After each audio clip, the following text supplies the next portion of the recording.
Uh, Hello and good morning from Ithaca, New York. My name is Eddie Asby. I am one of the associate directors of admissions here at Johnson, and I'm joined with my colleague Laura Georgiana. So if we would like to say hello to the Sure. to the Hi, group. everybody. Excited to have a chance to chat with you today. Share a little bit more about what we're doing here at Johnson, specifically around leadership. Great. So once again, it's a pleasure to have you all on here and to learn a little bit more about Johnson. Throughout this session today, we will focus a little bit about the Cornell Johnson MBA program. We will talk, of course, about leadership programs. We will talk about the admissions process, but then also throughout the session, we will answer the questions that you may have just to really determine if Johnson is a good fit for you, but then ultimately leadership and how important leadership is to our community and how to best position yourself in the application process. So we hope that this is helpful for you, but we will kick it off with a brief presentation, or actually a presentation about the program. And then once again, towards the end, we will have some questions. So bear with me just one second as I get the presentation up.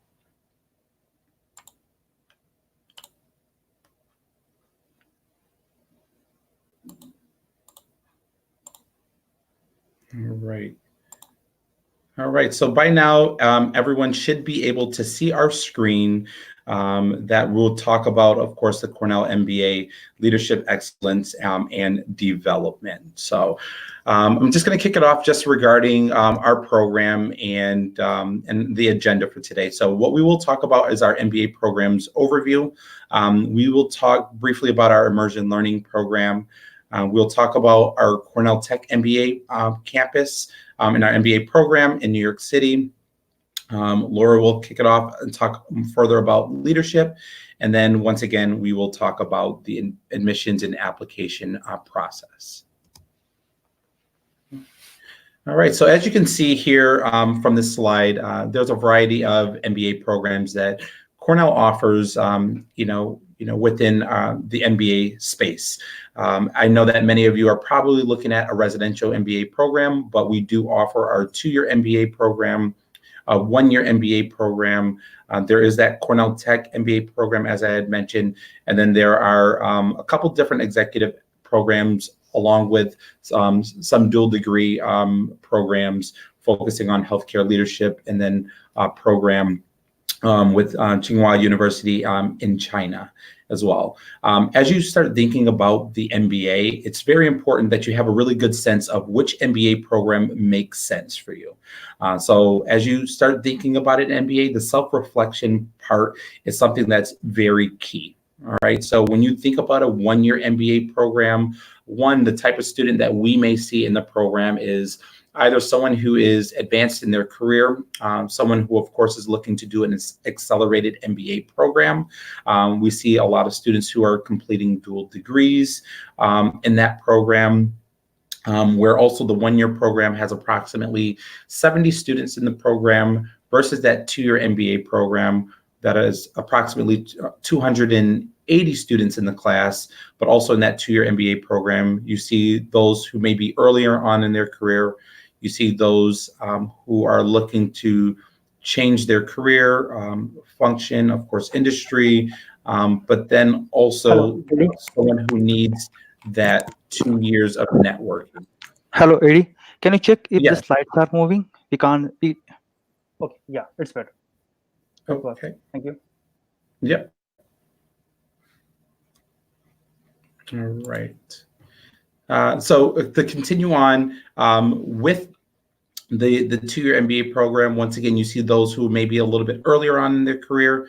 Once again, someone who may need the 2 years of networking, someone is looking for that internship experience. So once again, identifying which MBA program best fits you is something that you want to continue to do. You can always reach out to myself, current students, and other professionals who have completed that MBA, but something that's very important. So as I start to think about Johnson, there are many things about Johnson that, truly sets our program apart compared to a lot of other business schools out there. But one of the things that I love to highlight about our program is our Immersion Learning program. And the immersion happens in the spring semester of your first year, where you're ultimately immersing yourself into a specific career path by taking, advanced level courses in the industry that you're looking to go into. There are, hands-on experiences that you will go through. And one of the things that we talk a lot about here at Johnson is that performance learning side of things. So the hands-on experience is going to be something that's very key. We want you to walk away, being able to truly understand the industry, to really understand, what the new trends are. But then ultimately too is having that interaction with business practitioners and top executives. One of the things that we hear a lot from companies is that our students are well prepared for their internship experience because of that immersion experience that has happened that semester before that internship. So what we want you to do, especially if you're a career switcher, we want you to be able to hit the ground running and to really be able to understand the industry, understand trends, understand the industry lingo, but the immersion is something that's really designed to really be able to enhance your experience and to really prepare you for your internship and post-MBA experience. To give you a sense of the various immersions that are offered here at Johnson, as you can see, we do offer immersion that focuses on strategic product and marketing. There's a corporate finance immersion, an operations immersion, a sustainable global enterprise immersion, a digital technology immersion, an investment research and asset management immersion. There's an investment banking immersion. But then there's also management cases that we will typically see our consultants will take advantage of. They may do something like the semester in strategic operations immersion, coupled with the management cases to give them that practical experience. But then there's also the opportunity to really customize your program. So just say, for example, there's a very specific industry that you're looking to go into, and it may not fit within one of these particular immersions that are presented. You can truly customize your immersion the way you see best fit. And that's one of the things that also I love about Johnson is we do give you the flexibility to customize the program that the way that you see it, helping you towards your post-MBA goals, but then also giving you the opportunity to, to explore more of your personal interests as well. So keep that in mind with the program, that it's not only just your core standard courses, it is the immersion and it is the flexibility within the program. So next, I just want to highlight briefly about our Roosevelt Island campus. Is our Cornell Tech MBA program located in New York City on Roosevelt Island. For those of you who may not be familiar with Roosevelt Island is an island between Queens and Long Island City and in Manhattan. Our motto is one school, two campuses. But the type of student who's at Roosevelt Island is a student who is looking to bridge that gap between the digital tech space and business. So if you really think about it, not everyone can speak the business language and not everyone can speak the tech language. And with the Roosevelt Island campus and the program itself, it gives you that opportunity for those who have an entrepreneurial mindset within the tech space. Maybe you're looking to go into more of the product management side of things, within the tech industry. Sorry to interrupt, AD, but slides are not moving. They are stuck on third slide. They're still stuck on the first slide? Okay. Third one, yeah. Okay. All right.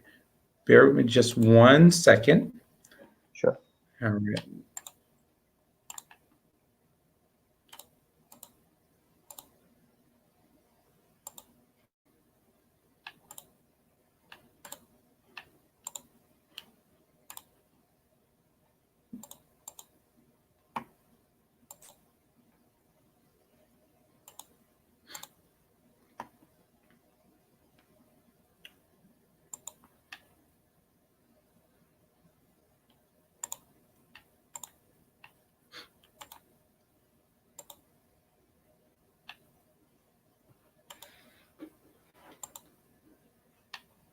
Bear with us. It's not giving us the option at the moment to reshare the PowerPoint in the application.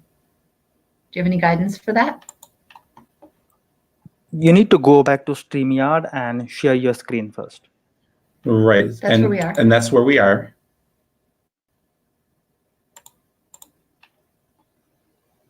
And in the application window, it does not have the PowerPoint showing. So the presentation was up and now it's no longer an option. Since we don't have anything else open, why don't we try sharing the entire screen? So if we click on this and then we click on share and Okay. click on the PowerPoint now and see if it will. Can you see it now? No. No. Okay. So bear with me just 1 second. Oh, there we go. Can you see it now? Yeah. Yes. Okay. Do you see it where it says Roosevelt Island? Yeah. Yes. Okay. And just moving forward, can you see this next slide regarding our New York City elective courses? No. We are still at this Roosevelt Island slide. Okay. Yeah. Now we see NYC electives. Okay. All right. All right. So we will. It seems as though if we have it in presentation mode, you're not seeing the slides progress. Is that correct? Can you see the Roosevelt Island slide now? No. No. We are at NYC Okay. electives. So maybe we end the slideshow and do it not in slideshow. Yeah. Let's do So that. are you Yeah. able to? You're able to see. Can you see? Can you see the slides changing now? Yeah. Yes. So Okay. we'll just do it this way. So yeah, we'll just Yeah. we'll just stick to it to doing it Yeah. this way instead of in the presentation mode at this point. Yeah. That's better. Thank you. Okay, great. All right. Sorry about that. But just to continue to move forward, once again, just talking about the Roosevelt Island campus, bridging that gap between digital technology and business. But for those of you who are interested in doing a residential one-year MBA program, or a 2-year residential MBA program, we still give you the elective of taking advantage of weekend elective courses in the fall semester. So what is offered are courses on Fridays and Saturdays, where you have the option of taking elective courses, focusing on design thinking or designing data products, or digital leadership or cryptocurrency, cloud computing, just to give you some examples. But once again, kind of going back to the flexibility of the program, we do give you that opportunity of kind of having the best of both worlds of, taking, the bulk of your courses here in Ithaca, but then also working, with various other programs here at Cornell, but then also taking advantage of this New York City elective option that happens in the fall semester. Also, as another option, within the program itself, we do offer 2 intensives. There's a FinTech intensive, and then I will talk next about the digital marketing intensive. But the FinTech intensive is a 7-week program where there are 4 required courses over those 7 weeks, where our students are really, focusing on immersing yourself within the FinTech space. So it's really going to give you that opportunity of, really exploring the startup space, within, with different ventures within the tech applications, within the financial services side of things. And of course, as you can see below, there are various coursework that you will also complete. Once again, keep in mind everything that you do, within business school is really within the group setting. And once again, talking about that practical experience is something that, we love to highlight within the program. One thing that I also want to mention too regarding the tech program itself, when you are in the program, you are not only there with MBAs, but there are engineers, so our MEngs, our Masters of Engineering students, our computer science students, as well as our LLM students, focusing on more of the tech law side of things, are working together. So you not only have the MBAs, but you have those from the technical side, from the legal side, to really be able to make this experience what it truly is. As far as the next intensive, we do offer a digital marketing intensive. So this intensive is also another, 7-week intensive that has 3 required courses over that 7 weeks. And that also happens in the spring semester of your second year. So both intensives will happen that last semester right before you graduate. But for anyone who's looking to go into more of the digital marketing space, so if you're really focusing on more of the creative side, if you're interested in more of that brand strategy, big data, this is also another great option for you to once again, focus your courses in the Ithaca program, the residential program, but then also, have that flexibility to take advantage of this intensive within the 7 weeks at Cornell Tech.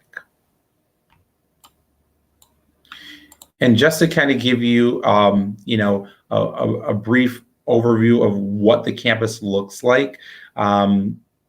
This is our campus, once again, on Roosevelt Island. It's a beautiful campus. I recently held an event on the campus for the first time for me personally, where it really focused on more of the MEng MBA. But my session, it was just a pretty much a 360 view of the skyline of New York City, whether it was Long Island City and Queens or whether it was more of Midtown Manhattan. But just to be able to have this space is something that makes it unique in the MBA world and also unique to Cornell. If you're not familiar with the Cornell Tech program, Johnson won a bid to create this campus over Stanford, approximately, I would say about 6 years ago or so. Probably, yep, about 6 years ago. And with this, with the program itself, it's just opened up various opportunities for our students, once again, tapping into, various industries, especially whether it's fintech, whether it's just the digital tech space, whether you're looking to be an entrepreneur. So if this is something that you're interested in, I would encourage you to look into it a little bit further. All right, and now I'm going to hand it over to Laura, where she will talk a little bit more about leadership at Johnson. Great, thanks, Eddie. Great to have a chance to chat with all of you today. We spend a lot of time here at Johnson collaboratively across faculty and staff, really creating an environment that we believe is ripe for opportunity for you to grow as a leader while you are here. I talk with our students in the first day of class, actually, when you arrive, about the fact that we can teach you all of the technical skills that are the foundation underneath business. We can help you to develop the knowledge and skill set for the specific sort of functional areas of expertise that you want to enter into. But it's your leadership skills, it's your ability to influence and partner and collaborate and help mobilize others towards a vision. That's what's going to differentiate you. That's what's going to allow you to use that other knowledge most effectively to have the impact that you want to have. And so we really see your Johnson experience as a leadership laboratory.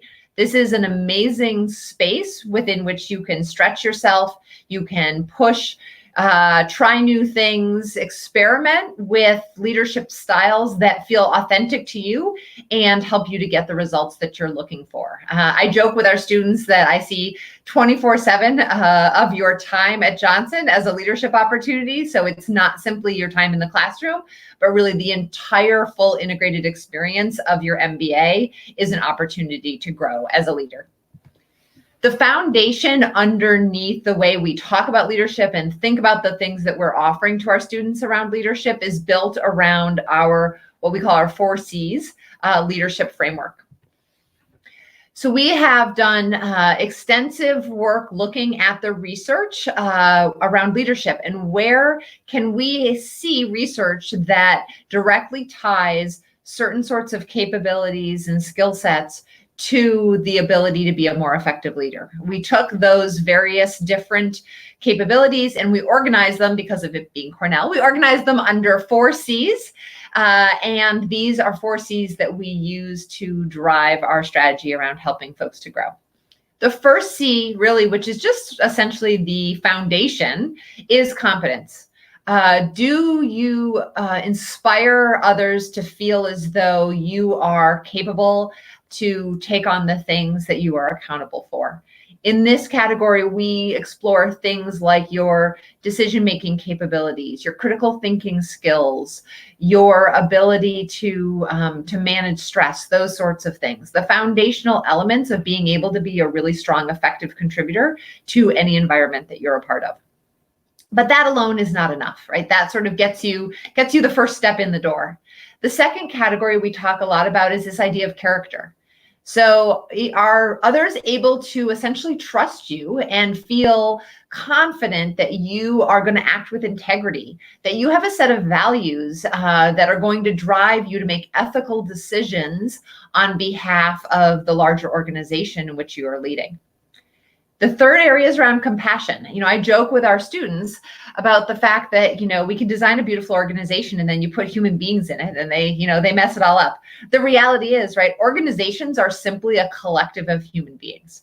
And if we can't understand how to think about and really engage the other human beings that are a part of our team, that are a part of our department, that are a part of our organization in an effective way, through really good compassion, through really good perspective taking, empathy, right? Helping to really see where somebody else is coming from and then factor that into the decisions we're making, the less likely we're going to be able to influence others, to motivate others to get things done. And then the fourth is in the space of courage, right? Every good leader will have moments where a tough situation arises and they have to stand up and say, you know what, I don't think that what we're doing is the right path. And how to do that effectively, right? How to do that in a way that causes others to engage in that dialogue with you, to be able to have the tough conversation with a colleague when needed to help that colleague to succeed, to help you to succeed, to help the work that you're trying to achieve succeed. And it is within these 4 character areas, or these 4 characteristics, that we build out a lot of the work that we do with our students during their time here. I want to share a few of the different things that we work on with you, and then I'll show you a bit of how they tend to map out across, for example, our 2-year MBA experience.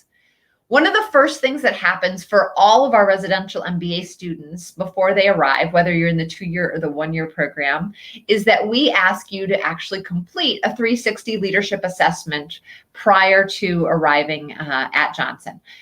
You go and you gather feedback from former colleagues and peers, and occasionally I have somebody who asks their parents to fill it out. You can choose who you want to get feedback from. But this assessment is based on our 4 C's framework. And one of the first things we do with you when you arrive is analyze what that assessment tells you about where some of your strengths are and where some of your opportunities may be to focus on continuing to really push and grow yourself as a leader during your time here at Johnson. That feedback and that information feeds directly into a structure that we have here at Johnson that we refer to as our core teams. Now, most MBA programs have some sort of a core team structure, some sort of teams where that you might be put into where you're doing work together in various classes. I would argue that Johnson's core team structure is unique for a few different reasons. So one is you will be put into this team. We actually have this algorithm that we run with about 30 different data points on each of our students.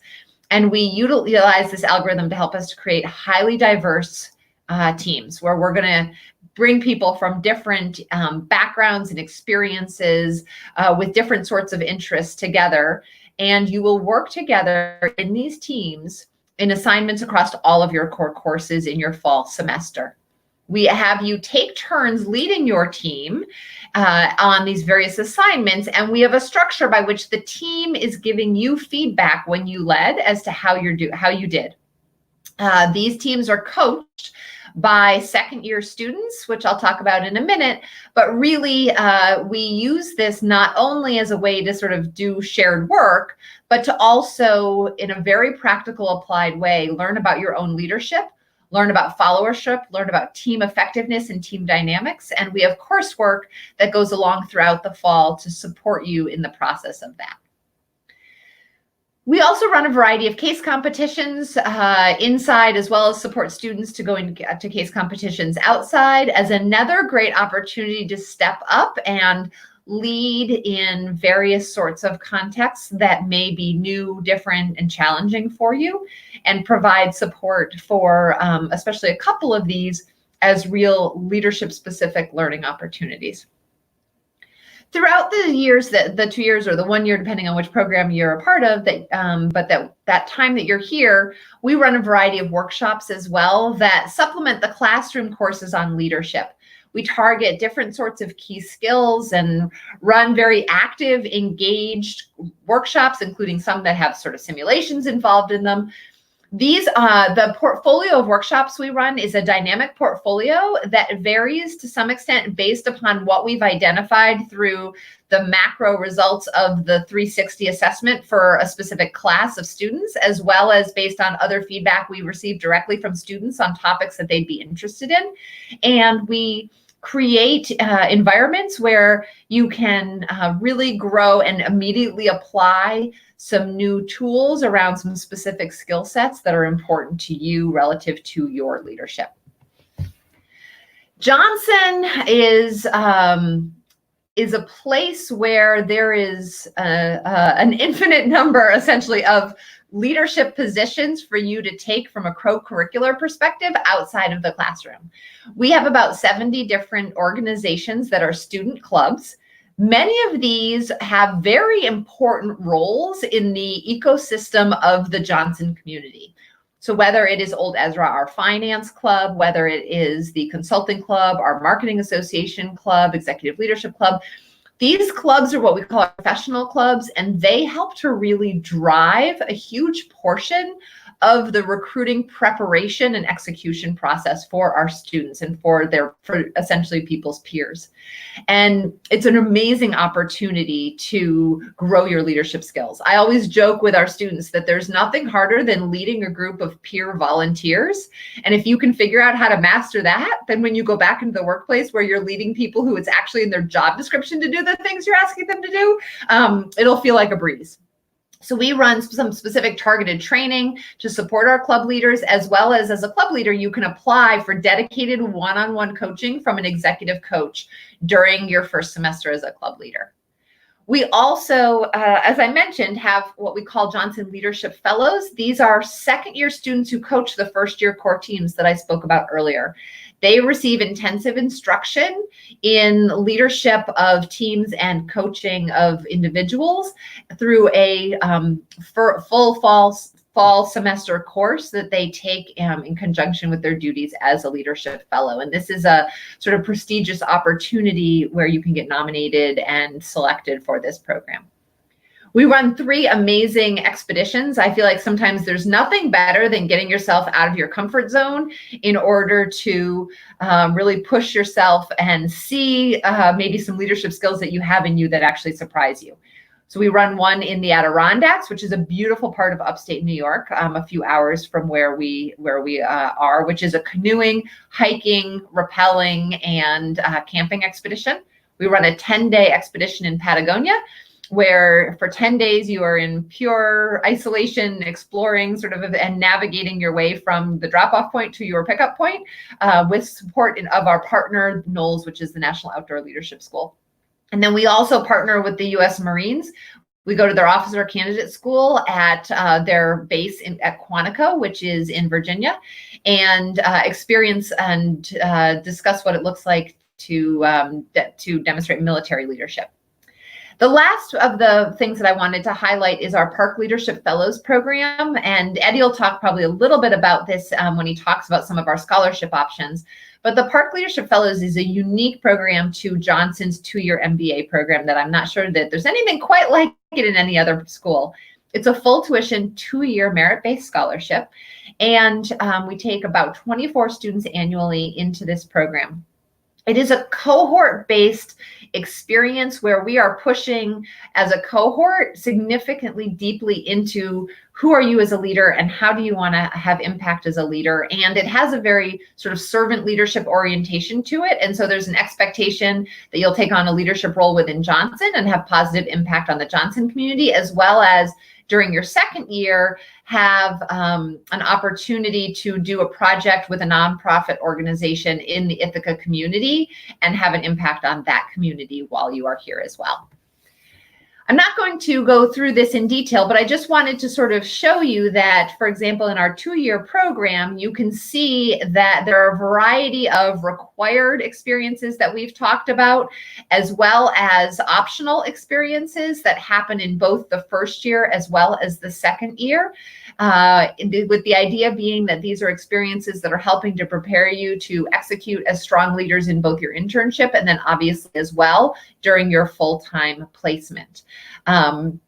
There are more opportunities than anyone can necessarily fit into their experience, but the hope is that there's enough variety here that we can find the right fit of opportunities for you to grow as a leader in the ways that you specifically want to during your MBA. So just to close out on the leadership piece, I really want to stress how fully committed we are to your leadership development. There's a team of us here within the leadership programs office, as well as a group of colleagues I have on the faculty who are all really dedicated to your growth and development as a leader in the ways that you believe are important. So what I can commit to you is that if you join us here at Johnson, you will absolutely learn more about yourself as a leader.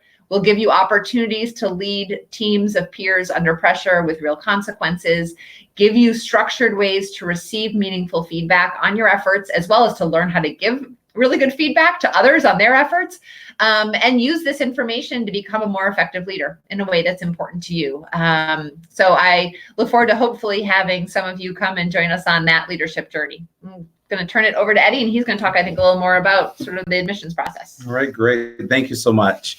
All right, so I'm going to cover the next steps in applying to Johnson and ultimately what we look for in an application.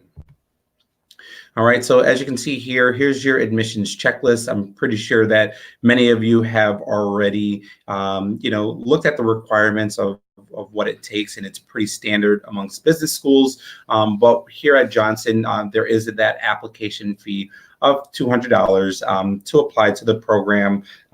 If anyone on the call is a current Cornell student, especially applying to one of our dual degrees, that is something that we do waive. But once again, that is for only current Cornell students. And of course, if you have any questions about that, feel free to reach out. But when I actually think about the first thing that I look at within an application, it is going to be your work experience, and it is going to be your resume.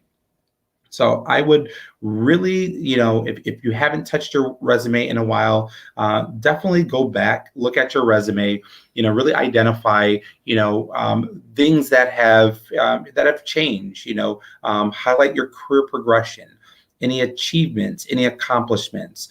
Those are the things that we really want to be able to see in that resume. For many of you applying to business school, that resume should be one page. But make sure that you're able to highlight, the things that you've done, quantify, your work as well. But once again, that work experience is going to be something that's very key as you go throughout the process. Next, we do have a goal statement plus 2 required essays.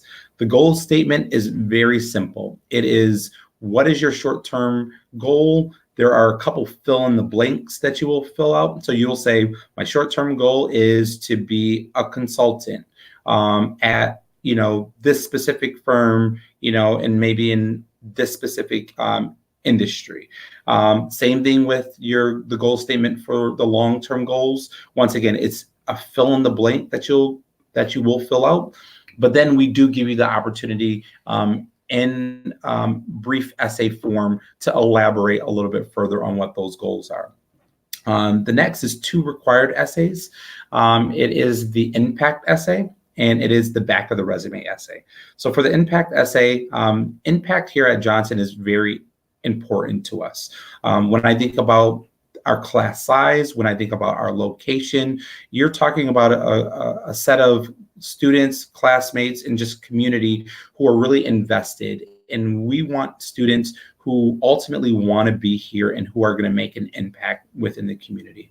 So a great way to answer this question regarding the impact essay is to do outreach. So to reach out to members of the admissions team, definitely reaching out to current students and to our alums about their experience. Of course, reaching out to our faculty members to learn more about, their teaching style, or reaching out to Laura and her team regarding leadership. Using those solid examples are really going to help you write that impact essay. The next is the back of your resume essay. If you think about the front of your resume, it is your work experience. The back of your resume may be more of your hobbies or your volunteer experiences, or maybe it's your love for travel. So what we want you to do is identify one specific example, whether it's about, whether it's regarding your passion or volunteer experience, and really be able to talk about that. There's no right or wrong to this essay, but it gives us the opportunity to get to know you better as a candidate. And then also, as you can see on here, it says third as the optional essay. For the optional essay, it's really for candidates who are trying to address red flags. So maybe, your grades dropped because you were working full time, or maybe, you had to take care of a family member who was sick while you were in school. Use the optional essay to briefly explain that. Or maybe there's a 6-month gap in your work experience. Use that optional essay to briefly explain, whatever that red flag may be.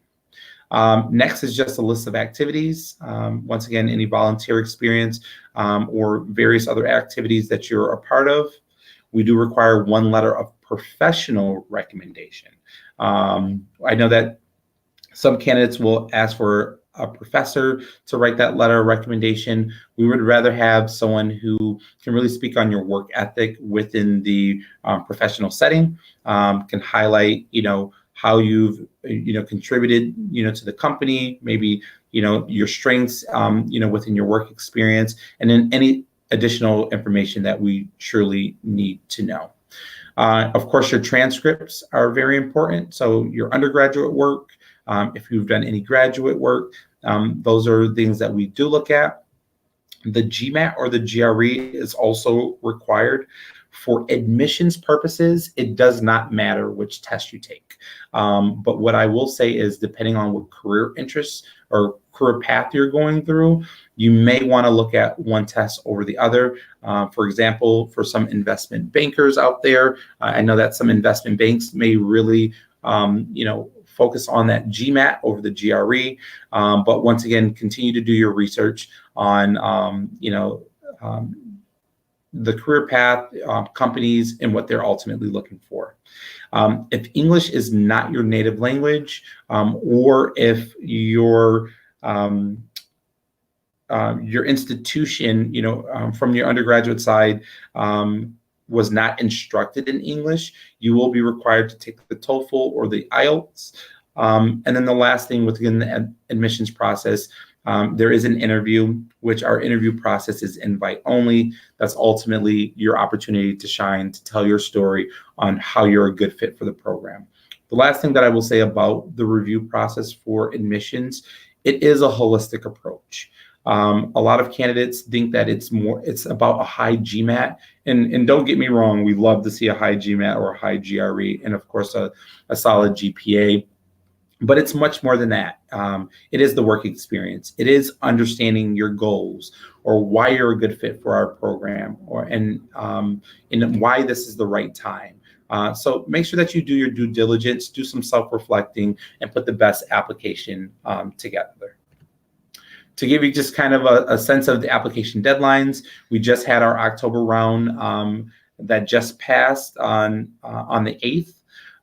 But for the 2-year MBA program, we do have 4 rounds. There's an October round, a November, a January, and an April round. For candidates who are applying through the consortium, which is another avenue of applying to business school, there are 2 rounds within the consortium. There's an October 15th round and a January 5th round.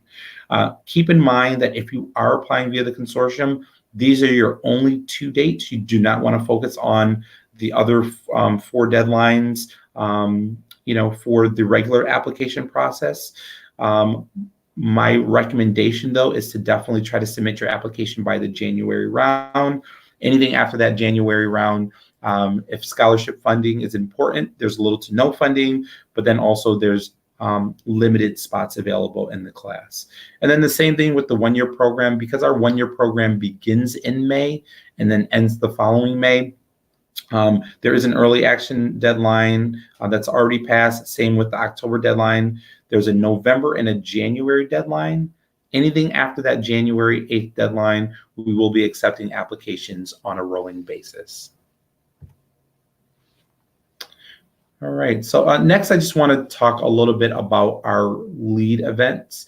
So our lead events are our Johnson Leadership Exploration and Assessment Day that we offer here at Johnson. As Laura had mentioned before, she talked about the Park Fellowship, which is that 2-year full tuition fellowship with that leadership component to it. To be considered for the Park Fellowship, along with some of our other prestigious merit scholarships, as we go through the initial application review process, there are candidates that we will consider to come back for one of our 4 lead events. Throughout that lead event, it is a Thursday and Friday event where we will be assessing your leadership potentials through group exercises and discussions, but then also you will be conducting your admissions interview. Throughout this time, though, you will also get just another opportunity to really get a good sense of Johnson. Of course, you're evaluating the program. Also, we're evaluating you. But for those who are, once again, invited to this lead event, you will also, this is our way of identifying our Park Fellows, but then also for those who are not given that Park Fellowship, we will also consider you for other select merit-based awards. Keep in mind, though, if you are not invited to a lead event, please know that you are not being considered for the Park Fellowship, but still in the standard review process, you are still also being considered for various merit scholarships. So, I've seen many candidates who are not invited to a lead event, but who are offered, various scholarships, whether it is, a general merit scholarship, whether it's a Forte scholarship, and most of our scholarships run anywhere from 10% all the way up to full tuition as well. And then the last slide that I have, just to talk a little bit further about merit scholarships. Once again, as we do the initial review on your application, you are being considered for, these various scholarships. There's not an additional, other than for the Park Fellowship, which there is an essay in the application for the Park Fellowship. The other scholarships, there's no additional essay that you have to fill out or no application for these scholarships, you are being automatically considered. So there is a consortium fellowship for anyone who's applying for the consortium. Through the consortium, we do identify a select group of students to receive a full tuition consortium fellowship. There's the Forte Fellowship that supports women in business. There's the Nolan Scholarship that supports our U.S. military. There is the Ramba Fellowship that supports candidates who identify as LGBTQ+. And then once again, there's that Roy Park Fellowship.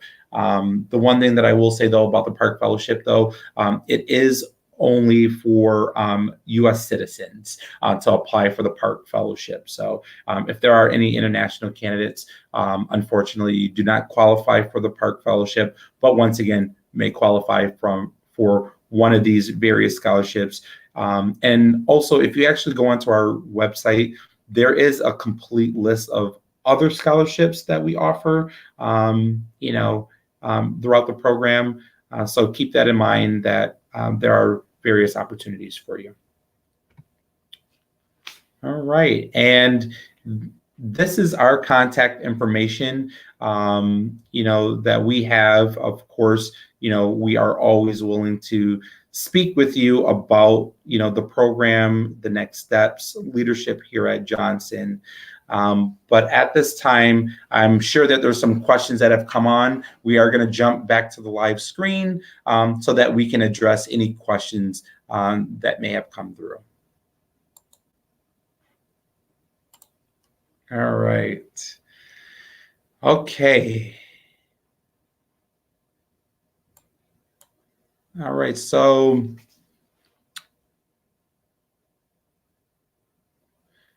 the first question that comes in is, does Cornell have some plan for Africa francophone region to increase its visibility in the next coming years? So that's a really great question. I think as we go throughout the process, we run a lot of data as far as where test takers are coming from, regions that we are looking to tap into. From the admission side, there's not much that we have done as far as, traveling personally.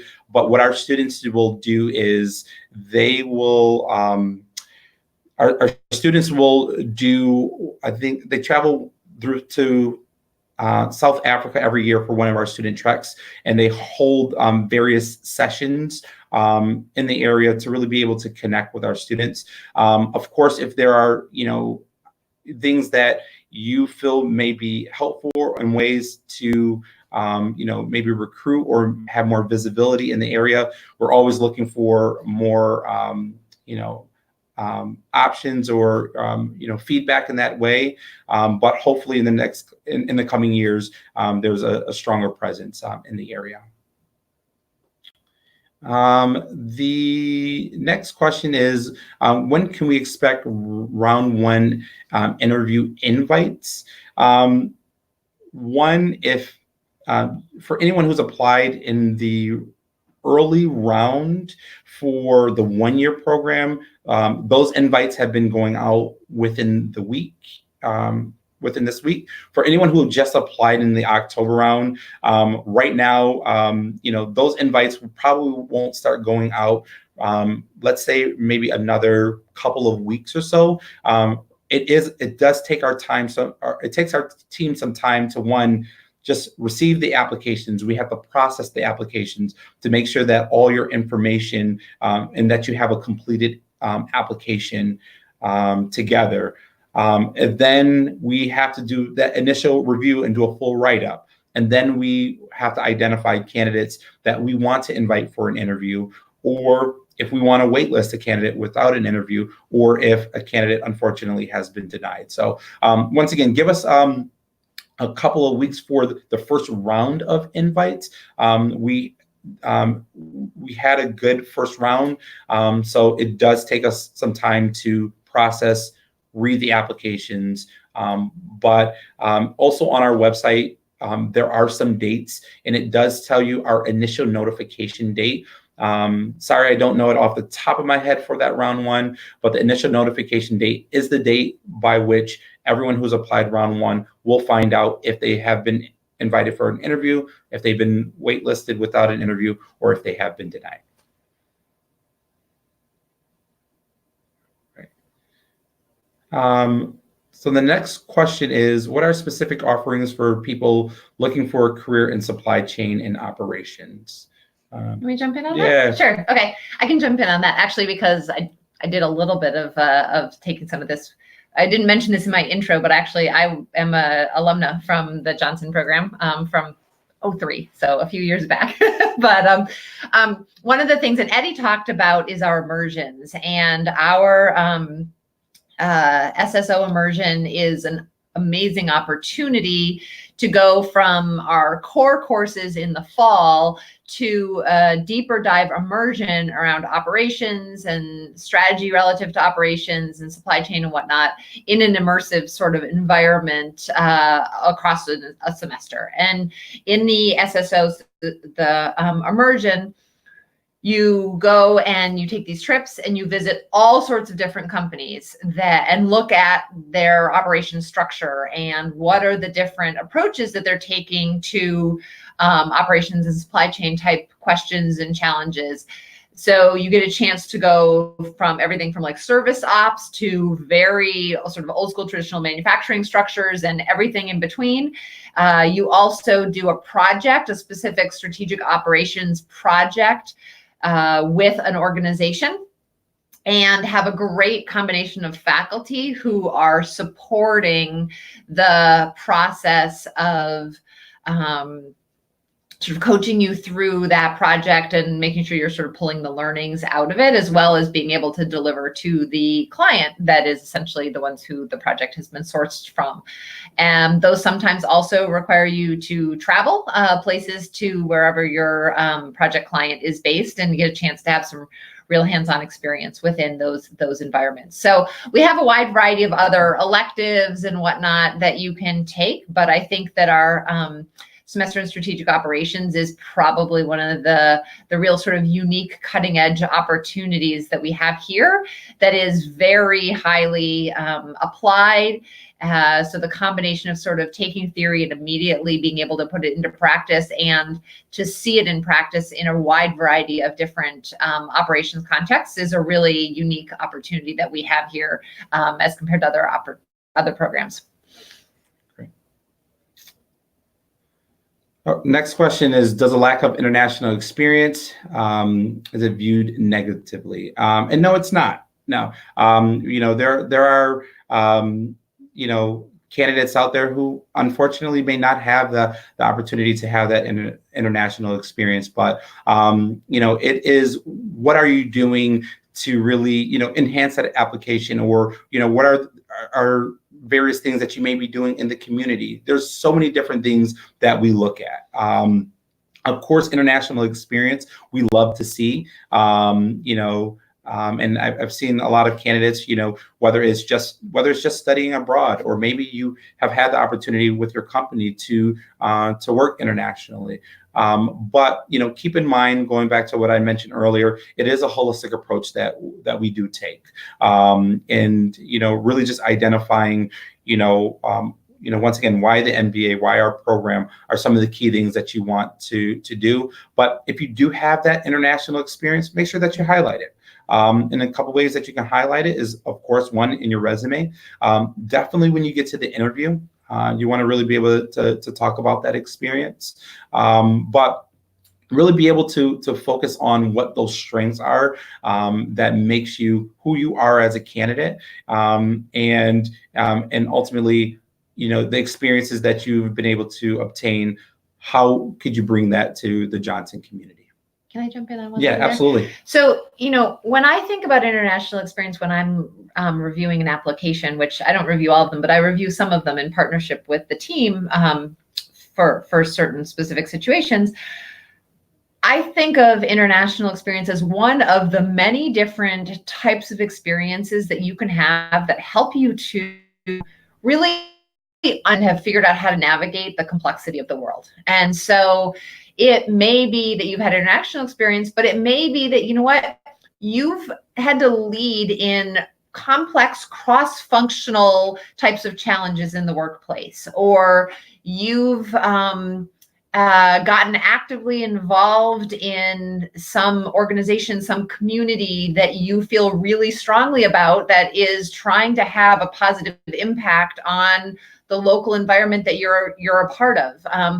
But things, highlight for us the things that you've had as a part of your life experience that help you to just really see and understand that complexity of the world and how that can help you to navigate the complexity of whatever sort of organizations and leadership roles you're going to end up taking on following your time at Johnson. So that's one of the ways that I tend to think about the international experience piece when I'm looking at it, and a lot of other different data within an application.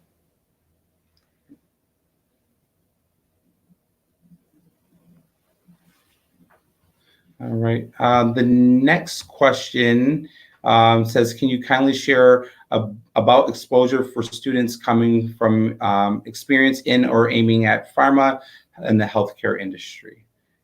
Anything on that? Yeah, sure. I'm happy. Okay. So I can talk a little bit about this. Actually, my time following my graduation from Johnson, before I ended up coming back to academia, I was working for Merck, the pharmaceutical firm, as well as for Welch Allyn, which is a medical device manufacturer. So I've spent some time in this space in my career.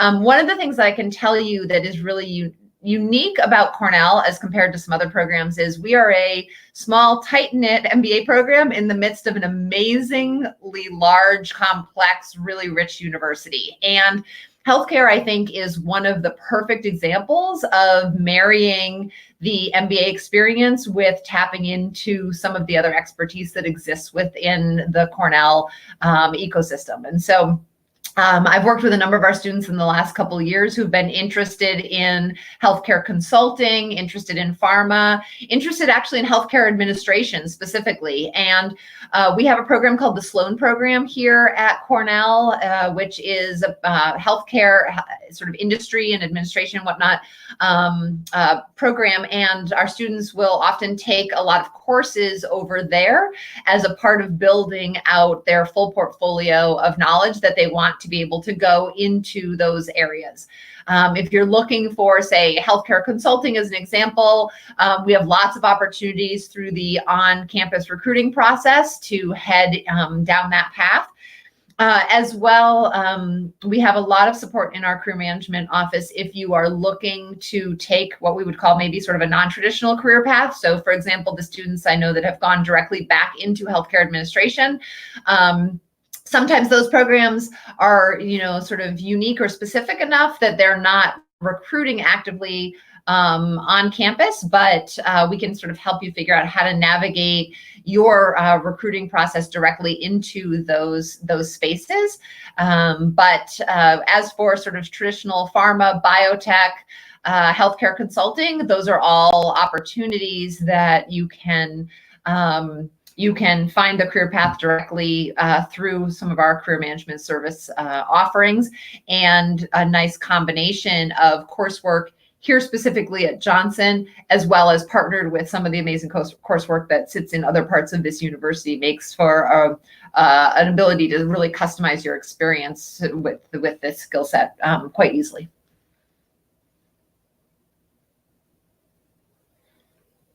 So next question is, may I ask for about the immersion program, how flexible if we took one specific immersion program combined with other electives from different focuses. So, once again, I think that this is one of the benefits of what our program has to offer. So, we do give you that flexibility.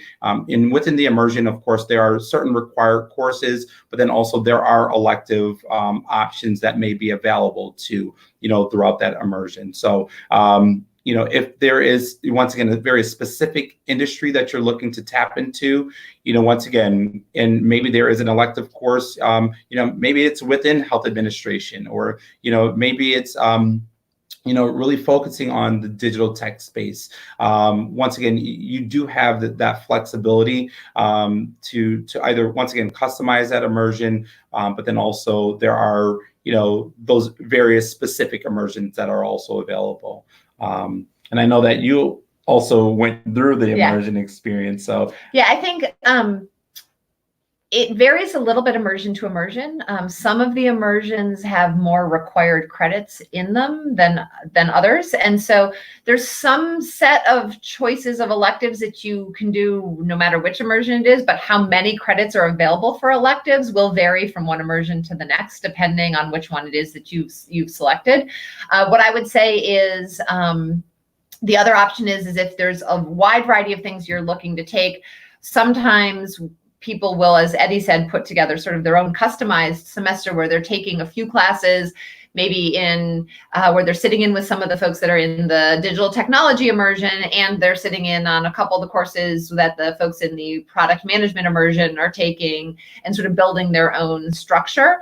So while there is an option to take a very structured integrated approach, there's also, if that's not quite the right fit for you, a lot of flexibility to sort of build your own or some sort of combination in between. And as you, once again, as you continue to do your research, really connect with, current students. I know that the faculty lead for the customized immersion is also always willing to talk with prospective candidates about, the structure or what students are doing or they have done in the past. So keep asking, those tough questions. But I will say that, as Laura has mentioned, you're talking about an amazing institution, definitely large and rich in what it offers. But I feel that there's truly just endless opportunities, that Cornell and Johnson really presents to our students. Excuse me. And the immersion is the spring of your first year. You have your whole second year also for whatever electives that you're looking to participate in. So there's a lot of room. If you're like, oh, I really want to take this, but I want to do this other immersion. Well, can that thing you want to take maybe wait to the second year? It's a possibility as well. Right. Excuse me. All right. All right. Any other questions? Yeah. Great question. So the next question is, what gets you most excited about Johnson? Man, that is you have to pick one. Yeah, no, that's so tough. Oh man, I really think that, of course, from the admission side, it's really getting to know our students. I'm very fortunate to be able to travel the world to meet some amazing candidates, to understand, why the MBA makes sense and really why Johnson's program. But, as you see students who have gone through the process, from just visiting at a fair to then applying, to maybe just visiting the campus, and then they're a current student, and to see what they go through, whether it's the ups and the downs as well, and just understanding their journey is something that I truly love, because also the resources that are available. I think it can be sometimes overwhelming for our students to see what is really offered. Is endless. So, really what excites me is just seeing our students really progress throughout this process.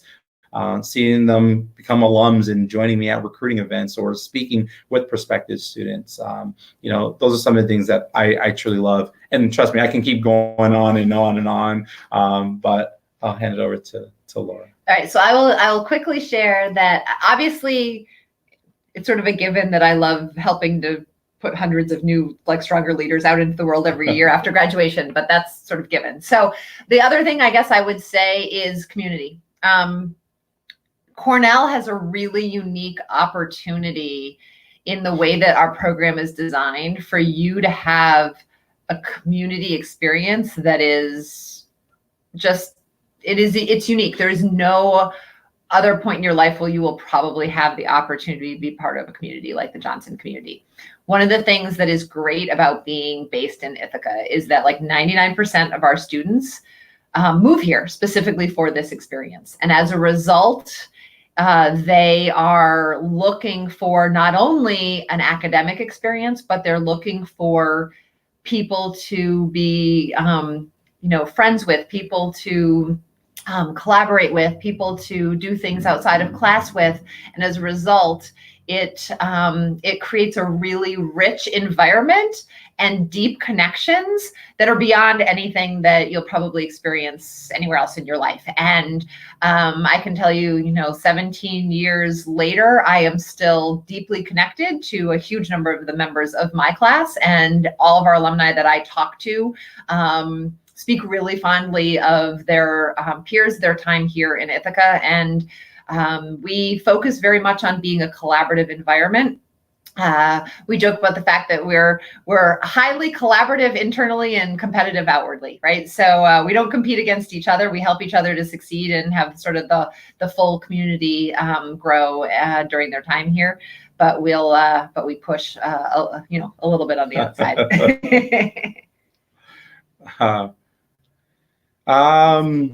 So the next question is, what are the 3 most important strengths of a competitive applicant that admissions officers are interested in? Wow. Another great question. And I think that, every applicant is so different. And I'm going to give you this is just my personal, thoughts on this. But once again, as I had mentioned before, the first thing that I go to is your work experience. I want to really have, I want a good sense of, how have you progressed in your career? What are those accomplishments? What are those achievements? So that's probably the first thing. So once again, when it comes to the resume, really take your time to put that resume together, because at the end of the day, we're working with you as a current student to give that resume to some of our top recruiters. And we have the best of the best companies that are here on campus that are, recruiting and hiring our students. So that work experience is probably the first thing. Of course, this is business school. From the quantitative side, we want to know that you can truly handle the core. We want to know that you're going to come here, that you're going to excel, and that you're not going to struggle. The last thing that we want to do is, set a student up for failure. So as you go through the process, it is going to be very important that you're able to really demonstrate, how you can truly handle the rigor of the core itself, and whether that is, highlighting quantitative courses from undergrad or your graduate program. Maybe it's quantifying things within your work experience and really focusing on things that you may do from the quantitative side, within the workplace, whether it's just the GMAT or the GRE. So that's the second thing. The third thing that I would say is really fit. We want to know that you're a good fit for the program. The last thing that we want you to do is get here. It's 2 years of your life. Financially, it's a lot of money. So we want to know that you've really done your due diligence, that you know the program. That's why the impact essay is so important. We want to know that you understand how you see yourself being a good fit for the program, but also making an impact here in the community. And of course, in the interview too, we can tell when someone's really genuine and authentic about the research and then the knowledge that they have about Cornell's program. So that's what I would say are probably 3 of the most important things, but also the rest of the application is just as important. All right, and I think we have, that might be it. All right. So we have one last question. All right. So what is most unique about Johnson's student culture versus other programs? You want to? Sure. I'll jump in on this one. I think this ties actually a lot to what I was just talking about relative to community and collaboration. We see the whole ecosystem of Johnson as a partnership. So that's not only student to student, but I would say that is student to staff, student to faculty. If you think about, Johnson, I think this is pretty unique as compared to a lot of other schools. There's a huge amount of collaboration and accessibility that is across the system. We run things like career work groups, where second years are coaches to first years who have an interest in the same career as those second years. We have the Johnson Leadership Fellows, as I mentioned, in our professional clubs, and all sorts of different infrastructure where students are helping students in order to be successful. And you can walk through our atrium, which is the central hub of our building, on any given day in the fall, and you will see numerous students, second years, who are doing practice cases with first years doing practice cases with other first years. The whole idea of how can we help everybody here to be successful and prepared for what it is that they're trying to achieve.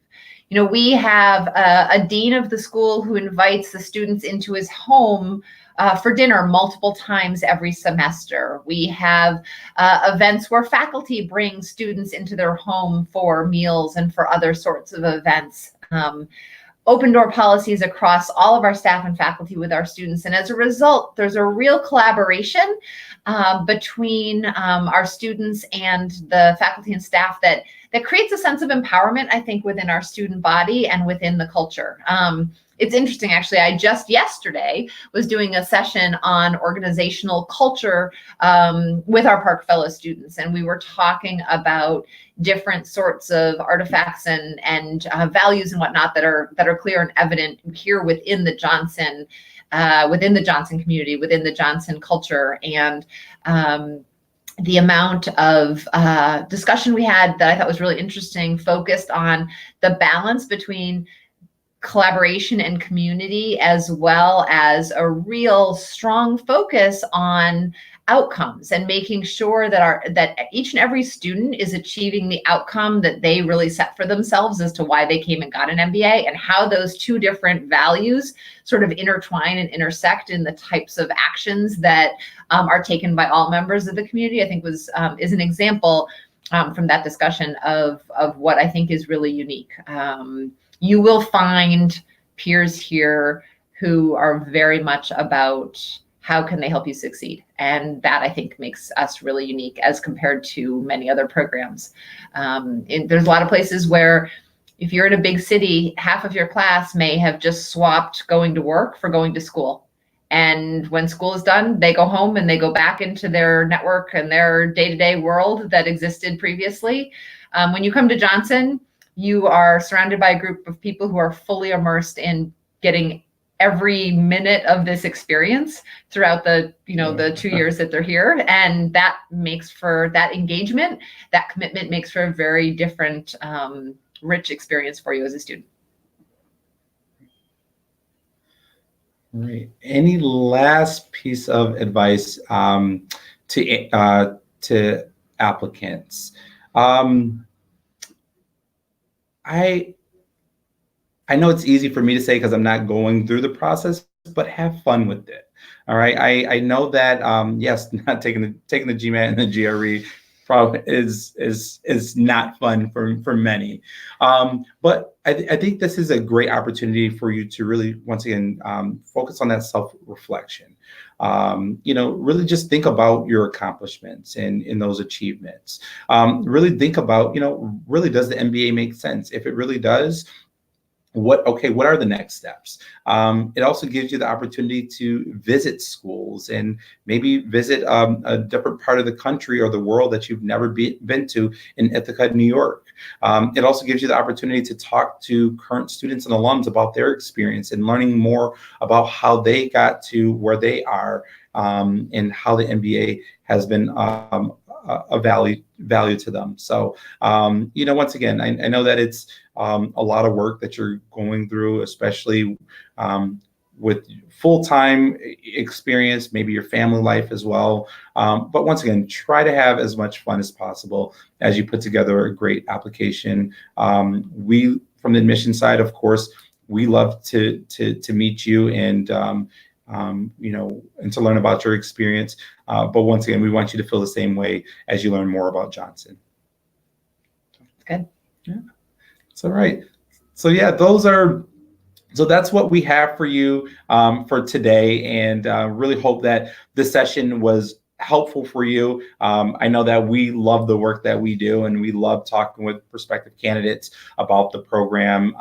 So if there's anything that you need from us as you move forward in this process, feel free to reach out. But I would like to thank Laura for being here as well to talk about leadership here at Johnson. And we do wish you all the best in your MBA journey. So thank you. Right. Have a great day. Take care.